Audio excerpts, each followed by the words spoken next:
Oh, Reynard. Yeah, bro. I think we get you now. We hear you. Amy, can you hear me? Yes, I can. Okay, let's talk of the indices. Well, we all know the New York Stock Exchange. Yes. That's an example of a security market, like a secondary security market. So there are many shares that are listed on the New York Stock Exchange. Now, the New York Stock Exchange has a physical location. So people Yes. trade the shares on the New York Stock Exchange. Now there's this whole performance of the security exchange, the security market as a whole. How do we measure it? We measure it by a unit, and that unit is what we call the indices. And for example, the American Stock Exchange, the indices for American Stock Exchange, we have the NASDAQ, we have the S&P 500. So NASDAQ is a short form of the National Association of Security Dealers Automated Quotation System. So at first, NASDAQ was, see, when the dealers market came into place, they had an association which could regulate the dealers. They called it the National Association of Securities Dealers.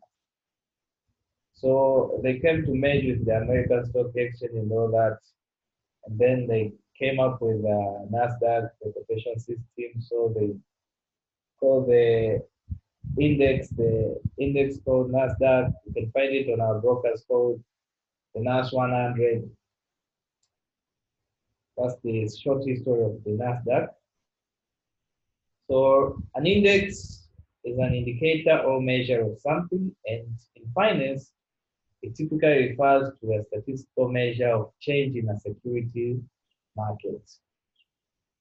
So a stock index is a measurement of the price performance of a group of shares from a particular exchange.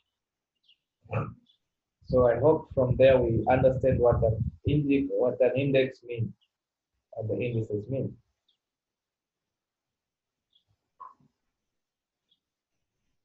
Okay. Yeah, I'm hoping for an answer there. Yeah, I think I get it. I think I get it. Amy? Yes, I've got it.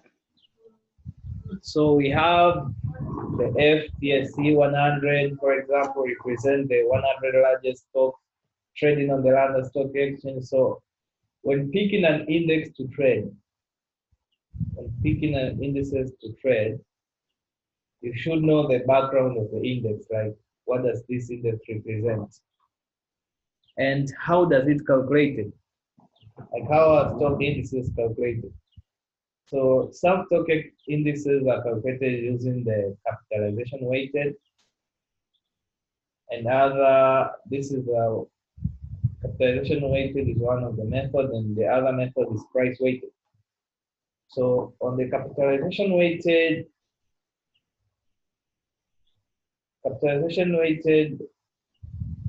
a company with the highest market capitalization, the total value it has on the certain security market, that company has the greater impact on its index price.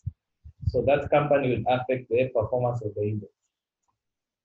While on the price weighted, a company with a higher share price affects the index price more.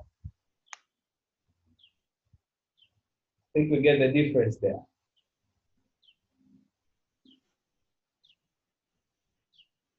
I'm expecting an answer.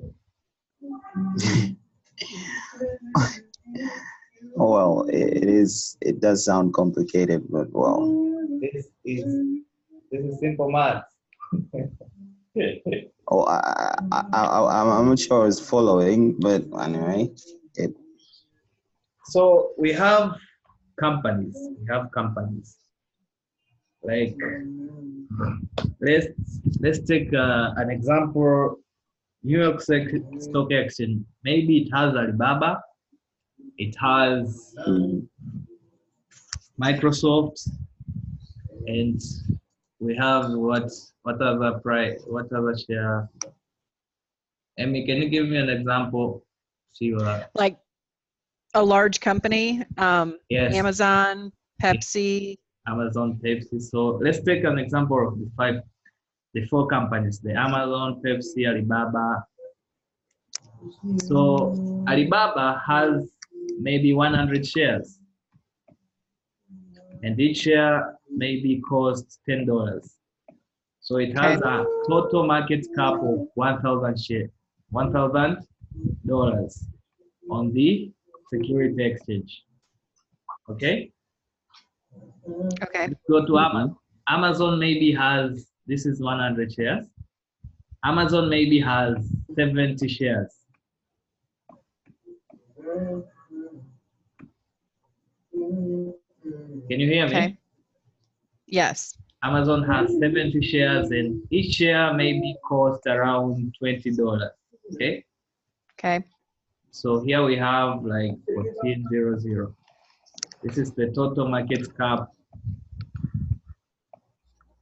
This is the total market capitalization, the total value it has on the market. This is finance here. Like we have another company, Amazon, Microsoft. Microsoft, maybe the shares for Microsoft are around $15, and he has like 200 shares. Okay. Okay. So we have like 33,000.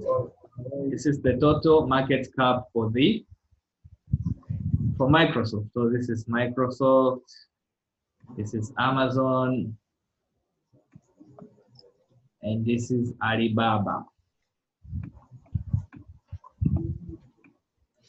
So in capitalization weighted, in this method, using this method, the company which has the highest market cap, Microsoft, Yes. has $3,000 market capitalization, will have a greater impact on the index price. So the performance of the index will be much affected by this company. But all these companies have impacts on that index, but this one will have the highest impact. And when we go to price weighted, when you use price weighted, suppose this index is calculated using the price weighted. So we will look to the company with highest share price. This has $15 per share, this $20 per share, this $10 per share. So this one has the highest index price, Amazon. Right. So Amazon would affect the index movement, index price more than these two other companies. So those are the two ways that indices are calculated, and each index has one way. So you should know what way they use to calculate the index, to the stock index you are trading. Okay. Okay. Now, why trade indices? So indices, the first thing that you should know about indices, they have many pips. Like NASDAQ, 1 times ADR for NASDAQ is 1,200 pips. And most indices have fixed spread. So they have many pips. So if you wait for a perfect trade setup for an index to make a fortune for you. So 0.01 lots, you have $100, just a few hours.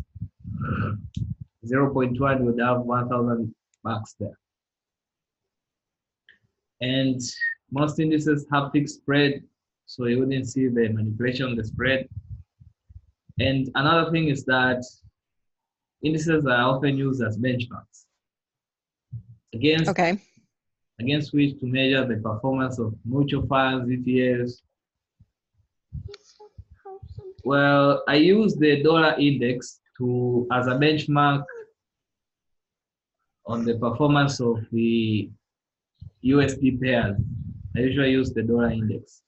So I look on the dollar index, I see its movement. When the dollar index is going up, like it's going long, so that means dollar is strong. If dollar is strong, then USD XX pairs. So all the USD XX pairs, you see the USD CAD, the USD ZAR, USD Mexican, they would all go long when the dollar goes long.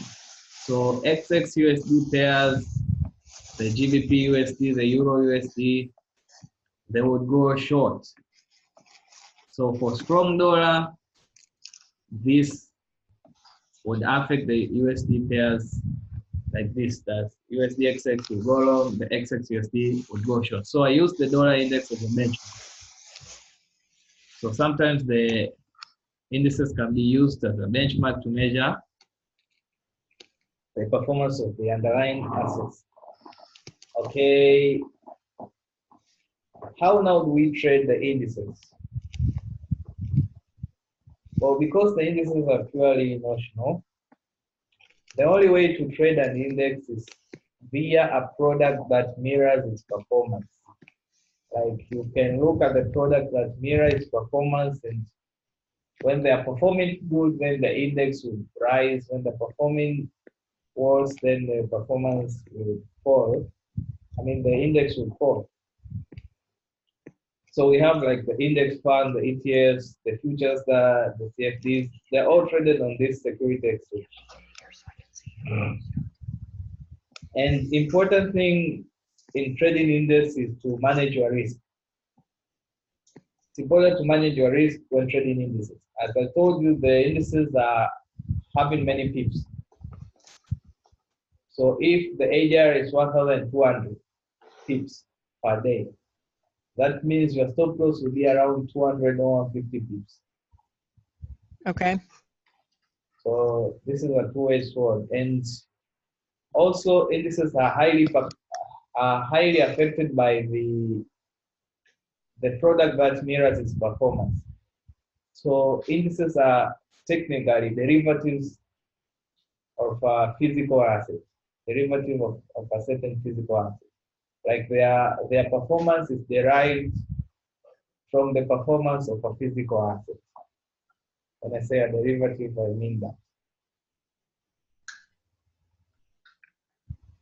I know this might be hard because it's finance, dollars. But to make things easy, the above explanation can help you speculate indices direction based on the performance of a specific physical asset. But the indices markets are also a dealer's market. Hence, we apply what we learned on the MMM. All that we learned on the currency pair, we come to apply it on the indices. Fish trap. Like the levels. You can see the levels on the indices. This is D30. This is level 1, level 2, level 3. You can see the peaks, the peak reset. We have them. Like we have the level 1, level 2, level 3. The Seiko is the same because this is also the dealer's market. Okay? This is the ADR. So the dealer completed 3 times ADR. This is the reset. Like it's the same as what we learned on the currency pairs. So shift that knowledge and put it here, but you should know the background of the index. I trade the NASDAQ and SP 500 because I know the background of the index. Like they're affected by the American Stock Exchange. So the dollar affects NASDAQ, they affect the SP 500. So they are affected by the dollar. And usually during USD news, you see the spikes on the NASDAQ and the SP 500. So the entries are the same. Like you have here a stop and low, then there's a V here around the blue tracer, and the bounce on the blueberry here on the 15 minutes. So the entries are the same. Like they offer everything the same. And you should, my awareness on the NASDAQ is that it usually moves around New York time. So you find it consolidating Asian, doing the stop and or London pattern, and you're in New York, you see the movement. D30 here, this is D30. This moves during London session. You can see it. So this is the movement during London session. So you should be aware of your index in order for you to trade it. Okay. Amy, I know this will take a long time for you to come to trade the indices. Oh, yeah. Yes, it's not easy. You should start with the currencies first to trade the indices. My brother Reynard, Yeah, bro. you start trading NASDAQ. Sure. Getting those 1,000 pips only on 1 times ADR is like a dream come true. Yes. Anyway, you did say it's a two-edged sword, so I think I'm gonna take my time to. You get the negative 150 pips. Can you handle that? That's gonna stress you out. So let's go on with the fractional disparity.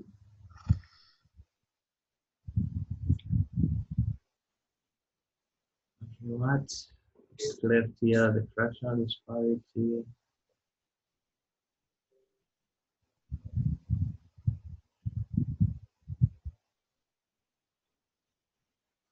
What time is it? Okay, still have time. So Amy, I think we can finish today. Still have time. Amy. Yeah. Okay, say that again. I lost you. I think we can finish today. We still have time. I have like half an hour. Yes. I think we can finish today. So that sounds good. Let's take a break first. The 5 minutes here. I'm going to stop the sharing and I'll load up in like 2 minutes. Because okay. They tell me here remaining minute time is 6 minutes. So let's take a break first. Okay.